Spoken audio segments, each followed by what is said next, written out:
Good evening, I'm Brian Sterling. And I'm Susan Shaw. Governor Rick Snyder is in studio tonight for a special presentation from 24-Hour News 8. This is the state of Michigan. Your money, your voice. In just days, your lawmakers will vote on a bill that will affect hundreds of thousands of people in Michigan. The proposed expansion to Medicaid pits the Republican governor versus members of his own party.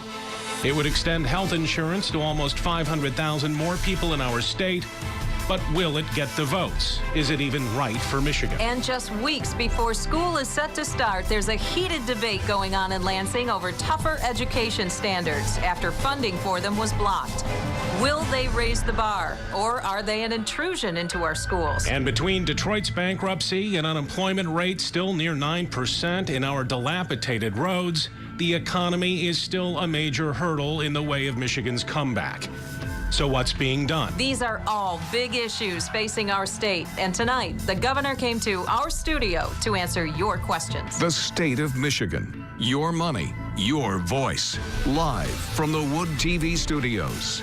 Your moderator, 24-Hour News 8 political reporter, Rick Albin.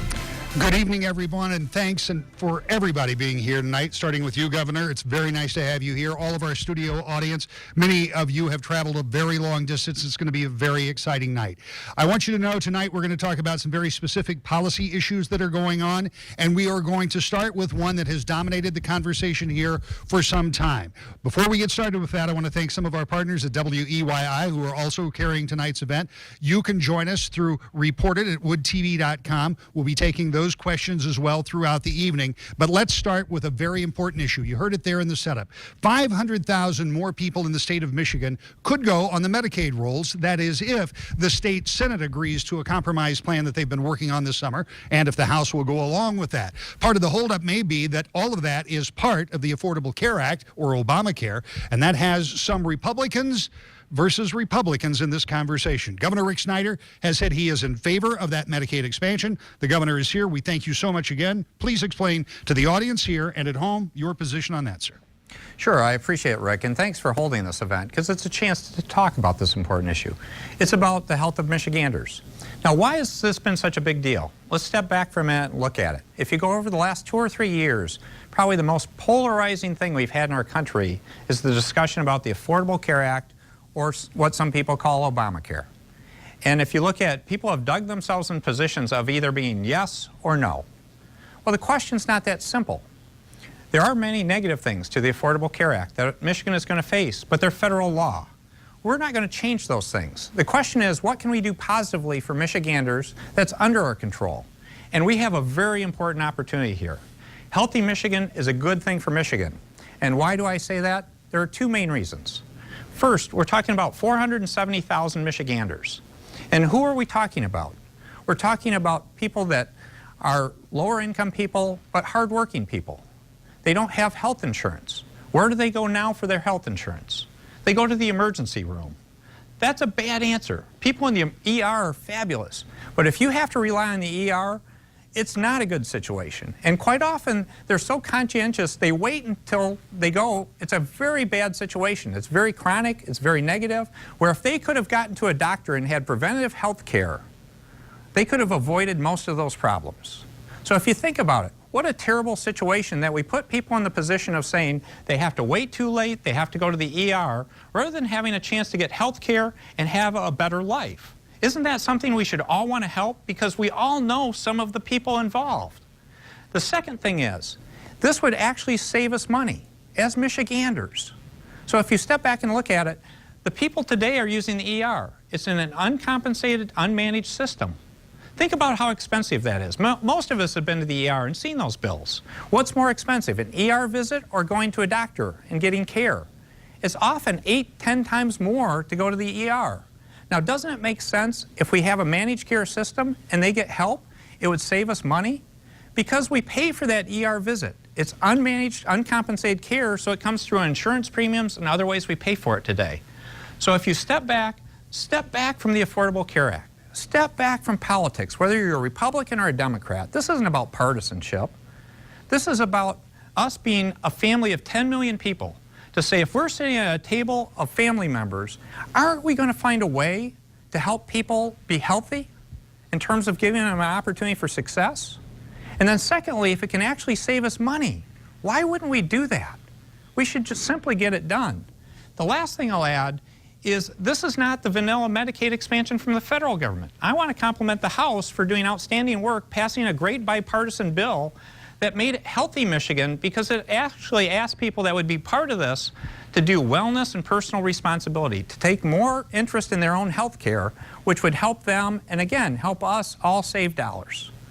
So again, step back from the big picture. Let's look at the specifics. This is a good thing to make us a better state. Governor, I appreciate your point of view, and if we're all sitting down at that big family table, I'm going to go to the far other end of the table. Senator Colbeck, if you will stand up. Senator Patrick Colbeck is a Republican. You're from Wayne County. You were just talking to the audience. You drove over. We appreciate you taking your time to do this.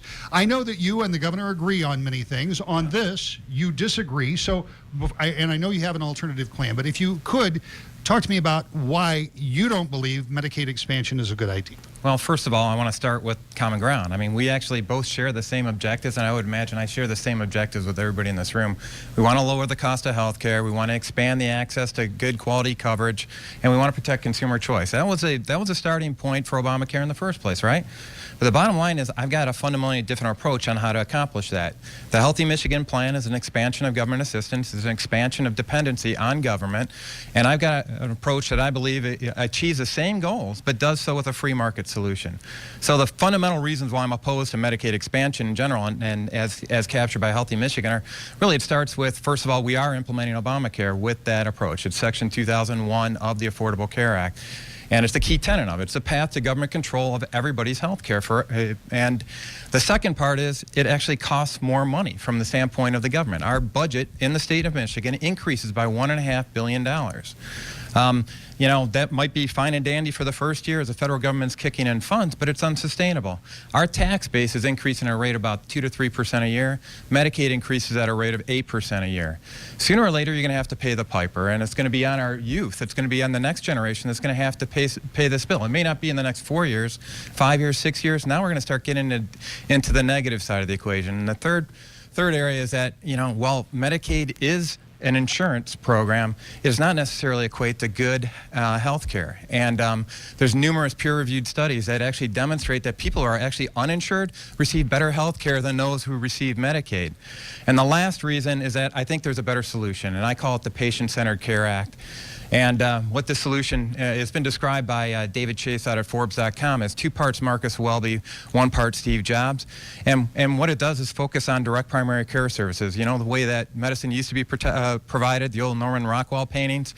That's what we're trying to do. And if you take that approach, you take out a lot of the third-party billing, and you actually get to a much lower cost in health care. That plan actually enables us to lower our state budget by up to $7 billion while still providing the same or better quality care to the people that are currently receiving Medicaid. And when you start lowering the cost, you're actually lowering the cost for everybody in the state, not just the 400,000 that we're talking about. And when we can start talking as a state about using healthcare as a competitive differentiator, we've got an opportunity for job growth in the state. And I just want to say, Ovik Roy, who's a senior fellow at the Manhattan Institute of Policy Research, has stated that if we were to adopt this plan that I put together here, Michigan would be the center of a free market revolution in healthcare. You know, that free market alternative we've been looking for in Obamacare? It's right here, it's innovative, and it's something available for everybody in the state of Michigan. Senator, I appreciate your point of view and your time now. You've heard 2 very different points of view on a subject that is going to come to a vote very, very soon in the state of Michigan. We expect, and I think, Senator, you would agree, next week the Senate, or if not the next week, will take a vote on the Healthy Michigan plan. Do you know if your plan is going to come up for a vote? A lot. That's TBD right now. To be determined. Okay, let's get some questions from our audience here first. Who has questions about Medicaid expansion? First of all, let's go here. Can you step right over here, please? Your name is? My name is Heather. I'm from Ionia, Michigan. And tell me what your thought is in terms of the expansion of Medicaid. I disagree with the expansion of Medicaid, but I would like to hear the governor's thoughts on the reason that I disagree with that. At a rather unfortunate period in my life, I did qualify for Medicaid among other forms of government assistance. Through hard work and a savings account, I was able to deny that assistance. Even though it was available to me, I chose not to take it and was able to do fine on my own. So my question for you is if you could please justify increasing the income level for Medicaid when the potential for non-need is already present. So this program would raise Medicaid to about 133% of the poverty level, and she wants to know why. Yeah, if you look at what Medicaid currently covers, what it currently covers are children, disabled people, and extremely low income people, people that have no real income. Now, think about this. We actually have a system that if someone's out there working, they may not make that much money, but they're working. We don't support them in any way in terms of providing health care coverage. And what happens to those people? I had a case right here in Grand Rapids where a comment came up from a gentleman, raised his hand to say, hey, I held a job and I couldn't keep a job because I didn't have health insurance, so I had to quit. And he goes, I had to do that several times. And he finally goes, I got really ill, finally. So I went into the hospital. I went to the ER. And you know what they found out? He was an undiagnosed diabetic. So he was never going to be able to keep a job. He was constantly going to be caught in this loop of being a person that was never going to have an opportunity to keep a job for long. He kept on going out to hard work to find that job, to work. And if he had simply insulin, he had regular treatments, if he would have had a regular doctor to say you're a diabetic, he could have had a solid job, a solid life, an opportunity to make more money, to go beyond the 133%, a chance to have a life. So actually this creates a system where currently we may have some people saying, I don't even want to work because I have this safety net. This would actually create an environment to say you're all on this level playing field of health care. So health care is not the barrier to you having a job, to having a family, to having a life that in fact would again come back and save us money because that ER visit that ultimately he took and being almost in a diabetic coma cost us a lot of money than if he just would have found out he's a diabetic and got an insulin. I see you sitting nodding your head. Stand up and tell me what your name is. You are Rosella Parrish. Where are you from? Greenville, Michigan. And it says you are uninsured. What do you think of either the governor's plan or the senator's plan? I think the governor's plan would help people who are working and they're at that income level that's right at the border there. Right now we don't qualify for the Medicaid, but it would open up a program where we could afford health care. Do you have a question for the governor? If we could afford to go anyplace else, we would. Yeah, one of the things I would say, again, people have there's a lack of information really about how Medicaid works in Michigan. Because I appreciate the senator's comments. Nationally, there are some challenges with Medicaid. The Medicaid programs in Michigan are role model for among the best programs in the entire country. And one of the things we do is it's actually administered by private plans. The state administers the program, but it's actually put out to bid for private providers, and there are multiple providers within our state actually providing the Medicaid coverage themselves. So if you think about it, it's really to allow us to be more effective to, again, encourage people to get the best care at the best cost, and our administrative costs are very, very small. And at the state level, less than 1% in terms of how we operate. So we run things right in Michigan, and one element I really like that I think we agree on in many respects is people should have some personal responsibility for their health. And so the Healthy Michigan plan actually requires people to do something about going to get preventative care, having a health plan, and they get rewarded for following a plan about staying healthy. Anybody else? Anybody? Stand up and tell me who you are, please. Hi, my name is Tamisha Bridges. And your thought on Medicaid? I'm actually in support of Medicaid expansion, mostly because we see that about 50,000 people who take care of seniors and people with disabilities would be covered under Healthy Michigan. When you think about this in terms of the conversation that's going on, you understand that there is a philosophical difference for some folks, and you also understand that even within a party that there are some differences. Do you have concerns about the long-term impact of this? I think in the long term it can help stabilize healthcare costs and help people stay in their jobs. I think it can help people have the peace of mind of knowing that if they work a job, even if it's a low-wage job, they'll have access to healthcare coverage and they won't be in and out of work trying to find other work. So I think in a long-term impact could be potentially good for low-wage working people. Thank you, as always, for being here. We're also taking your questions at reported@woodtv.com. I want to talk to the booth. We are, believe it or not, 20 minutes into the show already, and we've got a lot of other ground to cover. But if anybody has a point of view on this particular subject, on Medicaid expansion that we have not expressed, I want to hear from you. I'm going to take, let's do one more, unless you have something really fundamentally different. Please stand up. You are? Don Condon, I'm an orthopedic surgeon, and I have to beg to differ with the governor, in all due respect. You know, if I see a Medicaid patient, I get paid about $25. It costs me $50 to see that patient. And so that doesn't create access. To say Medicaid is access to specialty health care, where a lot of the spending is, there's a lot of opportunities for cost control, is really not true. It doesn't cover the cost, so that doesn't create access for Michiganders. And furthermore, the federal government is making promises it can't possibly keep. You know, we're learning that the Obamacare is not the Affordable Care Act, it's the Unaffordable Care Act. And Medicare is going broke, Social Security is, you know, facing insolvency. So there's a lot of promises that I think the federal government is not going to be able to keep. And part of that is our rationale, as I understand it, for expanding Medicaid. Governor, you've heard this argument before, that the expansion of Medicaid isn't an automatic lock on more services, because there are some docs that are refusing or no longer continuing to see Medicaid patients. Does that concern you? That was one of the big questions before I became a supporter of the plan. And we did extensive research. In fact, the University of Michigan went out and did a study to say, going to the healthcare community to say, would we have enough access and availability? Again, asking those same kind of questions. And the response was, we do have within our system plenty of capacity to do this in an appropriate fashion. Because that was the first question I had to have answered before I said I would support the plan. All right, ladies and gentlemen, this is not something we are going to settle here today. In fact, none of these subjects are, but I appreciate you coming with great questions. We had a lot more subjects we want to talk about.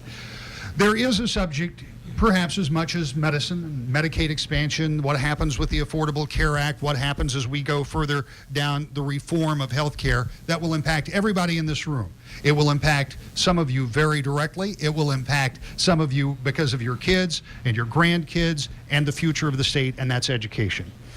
Governor, you've talked about education reform. The legislature has worked with you on that. I want you to talk to me for just a minute as we stand here a little over midway into your term. What has happened with education in terms of reform that you wanted to see done, and what is still left that you would like to see done? Yeah, we've got a number of things that have been going on. One was offer more choice in terms of educational choice to kids, whether that be charters, innovation in public schools. We've done a lot on teacher tenure reform in terms of recognizing great teaching. We're working on teacher effectiveness. We just had an important report come out. Because in some ways, and I always want to be careful, we need to do a better job of supporting our teachers in terms of getting the right tools, but we need to create the right framework for long-term success, and we're in the process of doing that. For example, I think we still need to work on having a master teacher category really created. It's been discussed, but launch that more, where you can have teachers helping mentor other teachers.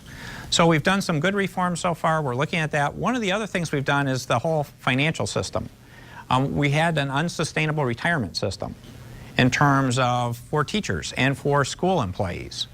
We did major reforms there to really make sure that when people retire, there will be a retirement path. There will be some health care coverage.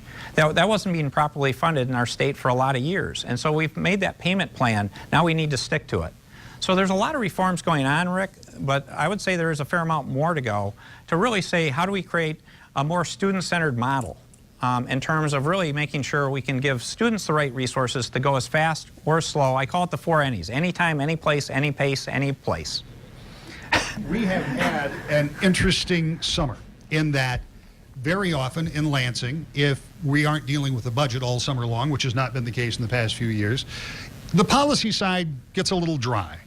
But thanks to the expansion of Medicaid, the Healthy Michigan discussion, and one other that has to do with education reform. It's called Common Core. How many of you in this audience have heard of or think you have a pretty good idea of what Common Core is? Put your hands up. That's interesting because I saw a Gallup poll today that said only about 1/3 of Americans really know what Common Core is. You want to take a swipe at that, Governor? Sure, and one of the things I'd find interesting if we actually asked that question first and counted people, and then after you have an opportunity to hear more about it, was it what you really thought? Common Core is about a set of standards to keep us globally competitive. If you looked at it, we're competing in a global economy, and there are other countries doing a better job of educating their kids. We used to be the best. We're not anymore. We're not even in the very top group. And so the Common Core was an attempt by state governors and by state educators to set of standards to say, these are sort of the expectations you need to learn to. And that's basically what it is. There's a standard for math, there's a standard for English. It doesn't tell the teachers, it doesn't tell schools how they have to teach, the methodologies, what their plans are at all. and it didn't come from the federal government. So it was really a group of states, and there are 45 states on board. Most of the states have adopted this. It was really the states saying, let's raise our standards and let's all work together in partnership because we can do it better working as a team than separately. So that's what this is all about, is let's set a high bar because we want our kids to hit a high bar because that's what we need to for them to be successful for the long term, but then leave schools all the flexibility they need to say, this is how you want to teach, this is how the methods you want to use. We just want you to get there. Do you know what it sounds like when you pull the lid off a can of worms? We just did that. Because this is really interesting. When we first started to put this program together, one of our biggest interests was to talk about the Medicaid expansion, which we have, and we've gotten different voices. But Representative Dillon, if I could get you to stand up, and Representative Hooker and Representative Verheugen, can I get you all to stand up? We've got Democrat, 2 Republicans. Representative Hooker, I'm going to start with you. Your view of Common Core is different than the governor's. Why? Well, I taught school for 37 years, so I have a different perspective. What you test is what's going to be taught. And when you set your testing up, it's going to determine. And we don't have the control of that testing. It's being copyrighted on the federal level, and we won't have the control of that. Also have to be a little bit concerned of the motivation. When you look at a young person, and they look at somebody that's graduated from college, has a degree, and a $60,000 debt, and they're saying, do I really want to do that and end up, working at Myers? And not to say that Myers is a bad place to work, but it's not what they trained for. It's not what they got their degree in. So I think that, there's a lot of areas that we have to be very concerned about. Another area that a lot of Christian school and homeschool parents are concerned about is when they are tested, those tests will end up determining what they have to teach in order to get their kids into college. There's a viewpoint. Representative Dillon, you weigh in quickly on Common Core. Well, this is one area where I've agreed with the governor, and I think this is a common sense approach to try to raise standards in Michigan. We've done a lot of work to try to have curriculum reform to make sure that the standards are high, particularly in math and science, and I think it would be unfortunate if we threw this opportunity away to keep these standards high and make sure that we can then fulfill the commitment to these kids through increased funding as well. A summer of strange political alliances. Representative Verheugen, tell me what your take is, which is somewhere in the middle, perhaps. Well, it is. As you may know, Rick, the House appointed a subcommittee, an education subcommittee, to evaluate the Common Core standards, and we haven't completed our process, but we have had proponents and opponents, representative of business, representative of teachers, and so forth. And actually, there seems to be a common theme that the Common Core standards are superior to the existing standard, and that seems to come from across the board, not universally, but consistently. So the question is the origin of the standards. There's a great deal of concern about student privacy. There's a great deal of concern about an eventual takeover of education in Michigan by the federal government. So our role as our subcommittee is to continue to evaluate, but even Dr. Diane Ravitz, who was in front of us last week, indicated that she thinks we ought to give them a couple of years, evaluate, get the input from the teachers, and then make some decisions. So I think what we have to do is proceed cautiously. I don't know that there has to be a decision in the next 2 weeks. They were actually adopted in 2010, and the teachers that I've talked to, they're well on their way in implementation. So we need to take a look at all of these concerns that have been identified, but not make any hasty decisions. Thank you, gentlemen all. We're going to hear from some educators. We're going to hear from some concerned parents. But first, we're going to go over to Brian. Brian has got a question that you have gotten from some of our viewers who have been weighing in on this pretty controversial issue. That's right, Rick. We continue to get questions in by the minute. We're tracking all of this on social media and through email. This one is from Brian Gabriel of Zeeland. He asks, what happened to local control? How is a one-size-fits-all better for our kids? How is government data collection on our kids and our family going to help improve our children's schooling? Well, that ought to be simple enough to answer. That, you know, though, that tone is what we heard from a lot of folks. I mean, a lot of folks have real concerns. The privacy issue comes up a lot in this conversation. And there is also the question of local control, which has been more than just something that has been historic, what we've done historically, but something that people take pretty seriously. What would you say to Brian on that? Yeah, question? a couple pieces, Rick. One of the things is, isn't it important that we measure and really focus in on not what the adults want to do, but the growth of the students? And if we want our students really to grow, shouldn't we have a high bar? Hopefully we can all agree that to be successful in today's world, we need a high bar on what students need to achieve. And it should be a consistent bar. How you get to that bar is being left to the locals.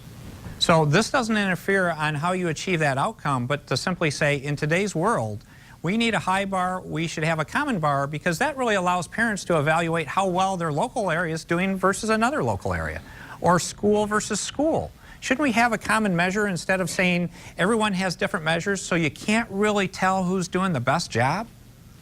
So the way I view it is, I think it's important to have a common measure, a solid measure, an important measure, but then give people the flexibility on how to achieve that outcome, and then parents can make choices, and kids can make choices about what fits them best. All right, questions. Make sure we have questions. I know everybody's got statements, but I want to get right to the questions. So stand up, please tell me who you are and get right to your question, please.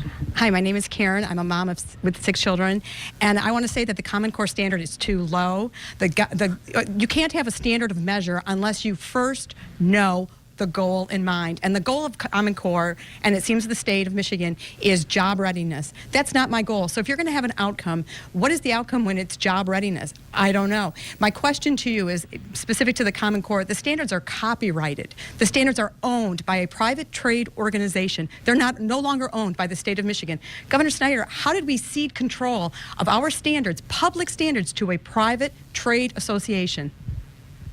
All right. Yeah, if you step back and look at it, it was a consortium of states working together. And that's the way we can always manage this. Because again, we don't have to do this. But if you have a case of you get 45 states coming together, I think there's a pretty good consensus that people all believe there's something good here. Otherwise, it wouldn't be happening. So again, they're starting with English and math. There's ways to continue this. It's an evolving thing. So it's not like we've ceded control of everything. We're having this dialogue right now about, do we want to be part of it or not? Again, we have a voice at the table to say what these standards should be. And again, the federal government is not dominating this discussion. They're highly involved, and that can be a challenge at times. But the states really help make this thing happen. And I think we should be proud of that we're raising the standards on what we expect out of our kids. Let me ask you this. If these standards have been adopted, and whatever happens with the subcommittee and whatever happens, and we had a conversation earlier today that the funding may not even be necessary at this point, whatever that conversation is. If these are adopted and put into practice 2 years down the road, if somebody comes to you with a compelling argument and says, we don't like these, they're copyrighted, whatever the argument is, they're not working for the kids, they're not meeting the standards, can you just opt out? Yeah, we can always change decisions. I mean, right now, we kind of do our own thing. One of the things we use is the ACT test. And we actually have all kids in Michigan at the appropriate age take that test. And we've seen pretty good progression. Every year we've gone up a step or two in terms of that because we set a high bar. Because if you think about it, we're asking all our kids to take the ACT test. Not all kids are going to college. And the point isn't to force them to go there, but it gives us a common benchmark to show how performance is going. And one thing I'll mention, Rick, is quite often this gets confused into the Common Core discussion, is this issue about merit curriculum. Because if you want a hot button, when I do town halls, usually it's about Algebra 2. It's not even about Common Core as much as about Algebra 2. Because the real question is, a lot of people don't think we should require Algebra 2. And that's a whole separate question than Common Core. But the issue on Algebra 2, to me, is not to walk away from Algebra 2 as a requirement, but to say, shouldn't we make it more practical? Because too often, kids may have trouble, and I had some issues with algebra, believe it or not, if it's to do X, Y, and Z. But if you make it a real problem, I was at a great welding program up in Cadillac. They're doing Algebra 2, but it's in the context of solving a welding problem. So one of the questions we need to make sure is not to get caught up in all this other stuff, but say, how do we continue to work with great educators and teachers on making it more practical instead of theoretical? I want to talk to someone from the education community, and we know, tell everybody who you are for those who don't know. Teresa Weather-O'Neill, Superintendent of Grand Rapids Public Schools. So you are the superintendent of one of the biggest school districts in the state of Michigan. You and your contemporaries have already been starting the implementation. What is your take on these new standards? We believe in Grand Rapids it is great for students. We want our children to be able to compete, and we'd like for that to be consistent across the state. So we think it's fair. There may be opportunities for us to work with families and students, though we may need extra help because we know some of our students aren't there, but we think it's the right thing to do. All right, we've heard somebody say the state has ceded control. There are concerns that the curriculum is what will be taught to, and if I understand what you said, Representative, that would then force homeschoolers, Christian schoolers to teach to a certain standard. Does anybody have a different objection than those that we heard? Do you? Quickly come over here, please. Vicki, tell me your last name and where you're from. Vicki Rossich, and I'm from Holland, and I see my mayor sitting over there. My question is, instead of implementing this Common Core all over the place, bam, done, why don't we try it in Grand Rapids, see how it goes, and leave our schools like we have Black River in Holland, we have Vanderbilt, we have Eagle Crest. These schools are wonderful schools. They don't need to be changed, but there are places that do need help. Why don't we model places that need help after the schools that actually already work? Can you do it a little at a time? Actually, this is something that this didn't pop up overnight. Michigan adopted this, I believe, in 2010. 2010. So this goes back 3 years. So the interesting part is this wasn't being really discussed at the same level over the last 3 years. And all of a sudden, now that it's here, people are getting more concerned about it. Again, so we've given a lot of time to work through this process, and the education community has been working hard on adopting this. So most of the educational community, I believe, is all set to start working on this in a thoughtful way. So there's not a real reason to say we should hold places back. There's an opportunity for us to just make this happen. And again, it's setting the bar. It leaves to the local schools what they want to teach, how they want to teach it. They just need to get to work to sort certain outcomes. And I'm not going to go for any particular answer from any of the legislators, but if we can get a shot of them, we'll be able to see their heads. This has been adopted.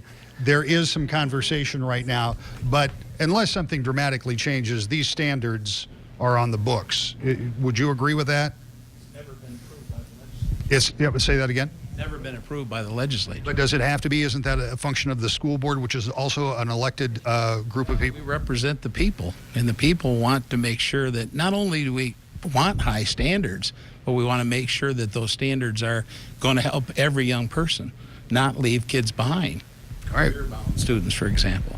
We're 2 for 2. We haven't settled either one of those issues right here tonight, so we're going to move on to some others. Let's talk about some issues that are out there right now that you have been talking about for a good long while. We know, for example, you have a passion to fix Michigan's roads. You would like to have about $1.2 billion a year to do that. We know that Detroit is in a bankruptcy situation that I want to talk to you about. In fact, we're going to come right to that in a minute. And we also know that even though when we started 10 years ago, the situation was much worse when we were doing these town halls, there's still a lot of people that need jobs. They need good jobs. They need full-time jobs. They need jobs that pay more than the jobs that we have now. So I want to talk about all of that. Get your questions ready on those issues. I know we have some folks, but first, can you tell us about the city of Detroit, the bankruptcy, where that process is, to the degree that you can, because it's not all in your hands. Obviously, there's a manager, and there's the courts, and there's the city of Detroit. Yeah, well, first I'd start, that was a good list of serious challenges we still have, but I'd put it in context that Michigan is the comeback state. So the good part is we made tremendous progress, but we still have people struggling, and we do need to address these. And Detroit's another illustration of that same kind of principle, that one of the key things we need to do with Detroit is the bankruptcy was a real tough decision, but it was the right decision. Absolutely the right thing to do. And one of the things I'm trying to communicate to the national and global media about Detroit is, because I'll get the question from them to say, so after you're done with this, will Detroit start coming back? The part I would tell you is Detroit is already coming back. It's coming back in the private sector. The investments in real estate and business of jobs coming in the city has gone up dramatically. If you're a young person, you're looking to move to Detroit, you can't find housing. All the housing's occupied in Midtown and downtown Detroit. There's infrastructure projects. Foundation community is doing wonderful things. We've got the M1 project, the light rail project. There's all these great things going on in Detroit while the city is failing to provide basic services. Think about that. People are already making that decision, and the major obstacle left is this municipal government question. They're failing to provide basic city services because they have a crushing debt load and they need operational improvement.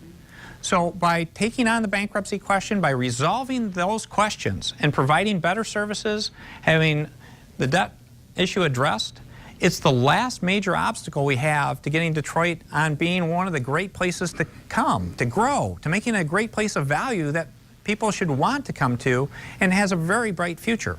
And that's something that all Michiganders would win from. So Rick, a lot of this is many of the steps are already in place. So this is not a start from scratch thing. It's a work in progress thing where a lot of the work's done. We just need to make sure we get the obstacles out of the way to let it fly.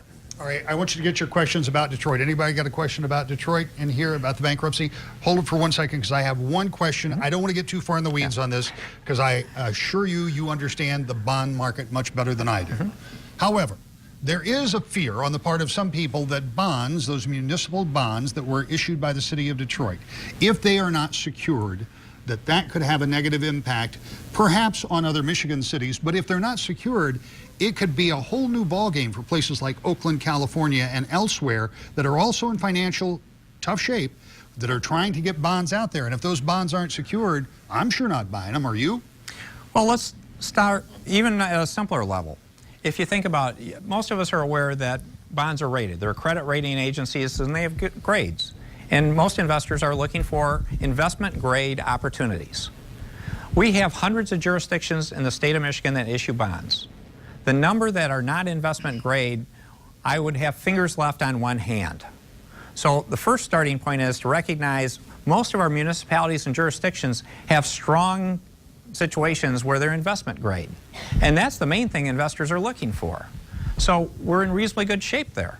We have 2 or 3 places that are challenged. Bondholders they're smart people. They're making investment decisions. In some ways, if you look, though, in some ways, Michigan was actually paying somewhat of a premium because of the challenges in Detroit already in the bond market. And one of the things is we're seeing some successful bond issues go out now. We're going to have to continue to monitor this. So I can't tell you we have all the answers, but most are investment-grade opportunities. They're solid places. They've had a track record of success, and that should continue. Let's see if you have an answer for this. Stand up and tell me your name, please. Eric Coleman. Eric, what is your question for the governor? Yes, Governor. My question is, given the city of Detroit's pending Chapter 9 status, can you specify exactly what your vision is to revitalize Detroit economically and ecologically? Yeah, I appreciate that question because the people of Detroit have done much of that work. And so I view it as I'm governor of Michigan. My goal is not to tell Detroit how their city should look long term. It's to be a supportive partner. And one of the cool things they did over the last 2 or 3 years is they did a Detroit City Future Plan. It was supported by the Kresge Foundation. It's about this thick. And it's very good work, and it shows an outline for what can happen in the neighborhoods, different parts of Detroit, what to do with land in terms of what could be green space, what could be redeveloped, what could be neighborhoods. So when we're doing activities in Detroit, I pull out the Detroit City Future Plan that was done by Detroiters to say, here's an outline that the city supported, and let's follow that. All right, gentlemen, thank you, sir, for your question. I want to move along to another area that impacts every one of us, and that is jobs. I want to start back again to people who have been sending us messages all week long. Susan Shaw has been looking at some of those messages, and Susan, you have a question. Well, Rick, this one comes to us from Phil McCabe. He's from Grand Rapids, and he says this, quote, I am a retiree who had his taxes raised so business could get a tax break to create jobs. Since Michigan unemployment is still well above the national average, I was just wondering how that's working. Well, you've heard that argument, Governor, that there was a tax cut for businesses in the name of spurring the economy and getting people back to work. The unemployment rate has, without argument, dropped during that period of time. But I think the numbers we saw today are 8.8 in that neighborhood. Is that where unemployment is? So how has that worked out? Sure. Let's talk about that tax cut for a minute to put that in perspective, because I really like that question because it's a chance to talk about it. It was getting rid of the Michigan business tax. It was the dumbest tax in the United States. It was fundamentally unfair. It was killing jobs. And let me ask you this, or put this out to you, that it didn't really help big companies at all. They're paying roughly about the same amount from the MBT to the new corporate income tax. So it didn't benefit the big corporations. It was really aimed at small and medium-sized businesses. And how do small and medium-sized businesses operate? Most of them are flow-through entities. So they pay on their income on their individual tax return. So think about this. We built a system that hopefully most of us would acknowledge. Most jobs come from small and medium-sized businesses creating jobs. We built a system in Michigan that said, for the small and medium-sized business, if you make a profit, you need to put that on your individual tax return and pay the individual tax rate. Just like we pay on our salaries and wages if you're not a business person. That sounds fair, right? They should, if they've made a profit. But then we said, we think you should pay more. So we're going to stick an unfair tax on top and say, because you're the job creators and you have a business, you should pay more than a person working for a living that has a job. Is that fair? Is that how you create jobs? That's how you kill jobs. So what we did with this tax reform is we simply made the system fair to say if you're a small and medium-sized business person, you should be treated the same on the same level playing field as any of us that has a job and are making salaries and wages. That's how you bring an economy back. Did you have you had a question on jobs? Yeah. Step right over here, please. I don't want to walk in front of it, so I'll let you walk in front of everybody. Your name is? Jacob Chapkus. I'm from Ionia County. All right. Tell me what your question is for the governor, please, or tell the governor. My question for you is, we look at how we see a decrease in jobs, but you have to also look at where are most of our juveniles going in Michigan. There's a scientific study that over 20,000 juveniles go into juvenile homes each year because they are not getting treated right in the court systems. They don't have therapeutic ways of getting out. And where's our younger generation to have jobs? It's them be from those kids or kids that start up businesses. How are we to make more businesses or help the court system so that we can get these kids who are in juvenile centers out and starting businesses? Okay, so is your question about how to take young people who may have already had some challenges through the court system and how to take them into an already difficult job market? Is that your Exactly, yeah. How can we get them to start businesses, maybe get them into places where they can learn business ethic and start these businesses so we have more jobs out there for these kids? Jacob, thank you. Governor? Yeah, and I'll focus in on kids that were in our foster care system or our juvenile justice system in some fashion, because that's really important. When I took office, Michigan had already been found to have a major problem with our foster care system and many of these young people. In fact, we were under a consent decree from a federal judge where before I actually took the oath of office, we had to work to keep us from being held in contempt for our poor performance in terms of taking care of our foster care system. We were able to avoid that. And over the last 2 or 3 years, we've made a massive investment in our foster care system. With additional people, additional resources, we've shown dramatic improvement. We're not fully out of the consent decree, but we've made tremendous progress. It's all public information towards these goals. We're moving up the ladder in terms of good things. We didn't just stop there. We actually passed some great legislation, and I want to thank my partners in the legislature for doing that, where we actually extended the foster care system through 21 for kids that want to stay in the system. And there's some great programs that were out there to help young people have more opportunity. And I will need to compliment, particularly Western Michigan University was a leader in that. We really modeled it off a program they started with, a scholars program, where they have kids that have been in the foster program, juvenile justice system in many respects, now going to Western, and they're getting through the program and getting degrees at a higher rate than the average graduation rate. And now we're starting to spread that to other universities around our state. So very much so, we really care about these young people. They are our future, and we've made massive improvements and investments in the last 2 or 3 years, but we're not going to stop. There's still room to keep getting better. And then, as you said, get them connected to entrepreneurial opportunities, startup opportunities, all those great kind of things that are exciting. But we've got them through that foundational period of they needed more support and help, and we're giving them that support and help. Governor, I worry sometimes that we give you whiplash by moving from subject to subject so quickly, but I do want to get to as many as we can. Representative Lori, you drove a long way up here, and you're an old road warrior. You did a lot of years road patrol when you were serving as a public service sheriff for a long time, right? Yes, sir. So give me your assessment of Michigan roads, Representative. Not very good. Anybody agree with the representative? Well, obviously that's a loaded question, but you know, you guys in the legislature have been asked by the governor to take a look. There was some carryover money, $300,000 or so that got in this year's budget, but that's still far short of what he has asked for roads. What is your assessment of where you go from here on roads? When Governor Granholm was in, I think I was one of 6 Republican representatives who got on board and said we need to do something for Michigan roads, increase revenue. I think the proposal that's out there, even though I haven't looked at it in great detail, I think it has some legs. I think it's something that we need to take a look at, even if it is raising our sales tax a penny. All right, there's a Republican who says he might think about that. Let's talk about that plan. And Governor, I know you may not be able to talk about all of it because it's been a conversation ongoing with you in the quadrant. That would be the leader of the Senate and the House and the minority leader of the Senate and the House. We have heard some things leak out of those conversations that sometimes don't sound very promising. Some days they do. The idea, if I understand it, you will correct me if I'm wrong, to raise the sales tax by 1 penny to 7%, take all of the sales tax money currently collected on a gallon of gasoline, put all of that money directly back in the roads. Now, that's not to confuse people because the road tax goes to the roads. This is the sales tax that we pay at the gas pump. It would go now to the roads. And the extra penny on sales of all the other items would go to backfill the money that would come out of education. Is that close? Well, what I'd say is, again, the quadrant discussions, I'm not going to get into that because I went through that. I went that entire explanation. You knew that was, but I'm happy to talk about the general topic. We do need to invest in our roads. I've asked that question. I've asked the question Rick asked of every town hall I do just about, does anyone like our roads? I'm still looking for that person. Haven't found them yet.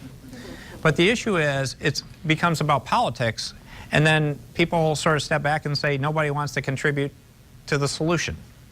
And so there are different ways. I had one proposal to talk about registration fees and gas tax. There's a sales tax proposal, and to put that in context, you stated it very well, Rick, because that's something a lot of Michiganders don't understand, is our 6% sales tax that we pay on goods and services, we also pay on gas. And that's not going to roads. And so that's about $1 billion. So one of the proposals has been to say, if you take the sales tax off of gas, you then can use those resources for that $1 billion investment in our roads. Now, the problem is that just creates a hole in our education budget and a couple other places because those dollars go to education. So the real question is we need to keep having this dialogue. And I'm very open-minded. Again, that's where I appreciate public input. I appreciate my partners in the legislature all looking. I'm very flexible on what the solution is, but sooner or later, we've got to make a bigger investment in our roads. I'm proud of the legislature. This last year, we put, as you said, Rick, $200 to $300 million more towards roads than we've done in the past. So we're slowing down the problem. We're not solving the problem yet. And to be open with you, I'm going to keep on suggesting we keep on putting some resources towards roads until we solve it. But a better answer is, can we get a comprehensive answer, whether it be 2 or 3 different proposals out there? But again, we need the support of the public, and right now I'm not sure the public is excited enough or concerned enough to do it. Do you have a question on roads? Well, it's kind of a question and comment. Well, let's do the question part. Well, I've lived in Michigan all my life, and I just am very passionate about the beautiful areas all the way from Muskegon on northward to the Les Cheneaux, the Northport, all of the beautiful areas up there. And I'm just wondering about our Michigan roads in particular, M22. I know you're doing some work on roads, but how can we, my question is, including all of highways like M22 and M45 to make sure that Michigan highways are par with or exceed every other state's highways in competing for travel to tourist destinations. We have such a beautiful state, and yet to get those tourists over there, they have to pass through such a dungery. And it feeds the system. I mean, let's get people into our beautiful state. It's gorgeous, and we need to improve our tourism and improve the roads. We do. Thank you. Yeah, I mean, to put it in a simple sense, again, we need this discussion about where the dollars come from. 2 questions are are you willing to invest more in our roads? Yes. And then secondly, where do those dollars come from? And it's really this first question, we need to get more public involvement and the public speaking up to the legislature and to me to give feedback that people are willing to make that investment. It's not something that's readily apparent. People are glad to complain about the roads, but very few people raise their hand to say they're willing to make an investment. To put it in perspective, when we did the numbers on the proposal I originally put out, it works out to about $10 a month per vehicle. Are you willing to spend $10 a month per vehicle to have your roads get to a standard that would be good and maintained at good? That's not to even make them great. The problem we have today is what we're doing today is, it's just like we're not changing the oil in our car, we're waiting for that engine rebuild to come. Because within 10 to 15 to 20 years, if we don't do this, you're going to see the roads just get worse and worse, and the bill doesn't just stay even, it goes up 2 or 3 times higher. Forget about inflation, 2 or 3 times higher in equivalent dollars. And in the meantime, we're losing opportunities to create jobs, and we're probably losing about 100 more lives a year that we could protect or keep safe if we had better roads. All right, I am happy to tell you that we are getting tons of questions that are coming in through Report It. We're going to try to get some of those to you when we get off the air, but right now we're going to do what I'm going to call a lightning round. I don't know what you're going to ask, don't care. All I care is that it lasts for about 15 seconds and the answer about 30 seconds, okay? You haven't had one, so stand up and quickly give me your name. Jeff Helminski. Where are you from? Here in East Grand Rapids. And your question is? Governor, interested in your perspective on how alternative investing in our state's existing businesses, much like what we at Blackford Capital have done in a company by the name of Custom Profile here in Grand Rapids, how that plays into your long-term plan for economic growth in our Michigan economy. 30 seconds. No, it's great. In terms of alternative investments, just to give you one illustration about the comeback in Michigan, Michigan went up about 10 states in ranking in venture capital in the last few years in terms of more resources coming into Michigan, because it's a great opportunity and it feeds a cycle that if you create that venture capital cycle, it's really the serial CEO is even more important. Then you create this philosophy of success, and we're on that path.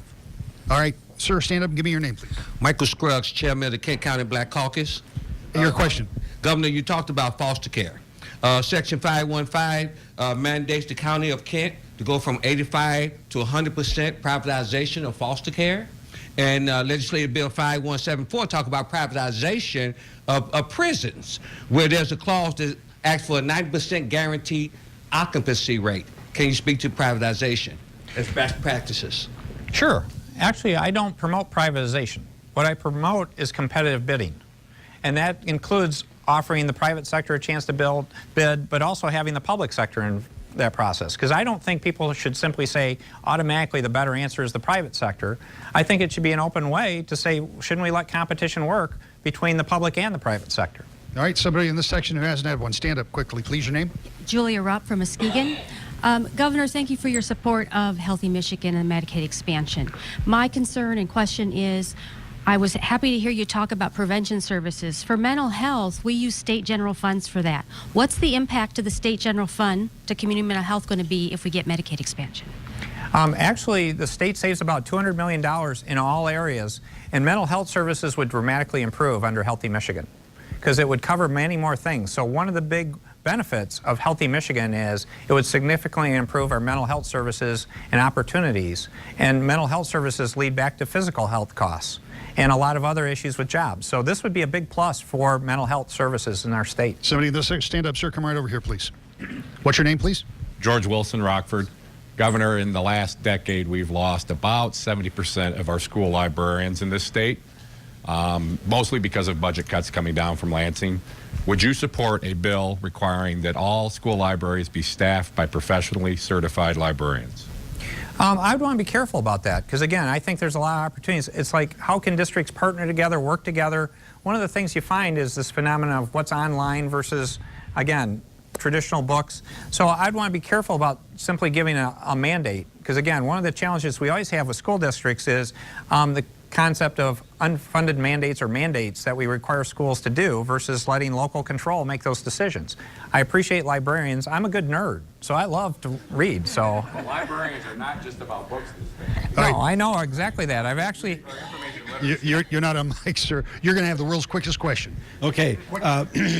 I was very disappointed in your veto of the abortion insurance opt-out bill with Obamacare, and I'd like you to just explain why you did that, why you vetoed that. I hate to cut you short, and that's a big question, but if you would. Yeah, please. that's a very big question. I mean, again, I just didn't think it appropriate the way it was described in terms of what was included in terms of services. It wasn't going to allow for cases of rape, incest, and some very important things, and I wouldn't support something like that. All right, ladies and gentlemen, I told you to look at your clock before we started and get in your mind where we were. What did I tell you was going to happen? This was going to go by in a heartbeat. You've got about 60 seconds to wrap up, if you would, Governor, and it's real close to that 60 seconds. Well, good. And keep me on track. I will. No, it's great to have you here. And this has been an important discussion, and I'm going to focus on Healthy Michigan. And I appreciate there are other perspectives. Again, if we redid our whole healthcare system, we would have clearly different ideas about how to do things. We have to live within what the federal law is. There are many things that aren't good about the Affordable Care Act. But we have a chance here to help 470,000 friends, neighbors, people we know that literally could be cases of life and death to them. Don't we want to do that? And when you step back and say we could actually save money in terms of having a managed system instead of an uncontrolled, unmanaged system where we can all benefit, don't we want to do that? So if we're a family sitting at the kitchen table and we weren't talking politics, this would not be a tough call, folks. We would just get this done because we wouldn't let people down and we'd know how to save some money. So thank you for being part of this tonight. Governor, thank you as always. We appreciate your willingness to come here and answer questions. We never know what those are going to be. Mostly, I want to thank you people here in the audience for giving up a big chunk of your afternoon, evening to come in here and do this. To the members of the legislature who have traveled and come in to put your point of view on record, thank you very much for that, because we think it's very important. While the governor is the chief executive officer, you guys are certainly the folks who cast the votes in the legislature. And to all of the people at home who have been sending in so many questions, we're going to try to get to as many of those as we can with the governor as we leave here tonight, because you've been burning up reported at woodtv.com, and we appreciate that. So once again, I thank all of you for being here. I thank everybody at home for taking time to watch. Of course, Governor, we thank you. And I want you to think about this as we leave. We've called it the same thing for a number of these shows. Your money, your voice. Your voice really does matter, and it all comes back to the future of Michigan. That's what the conversation was about here tonight. That's what it will continue to be when we leave, and I hope that's what it will be at your house. Good night, everybody. Thanks for doing it.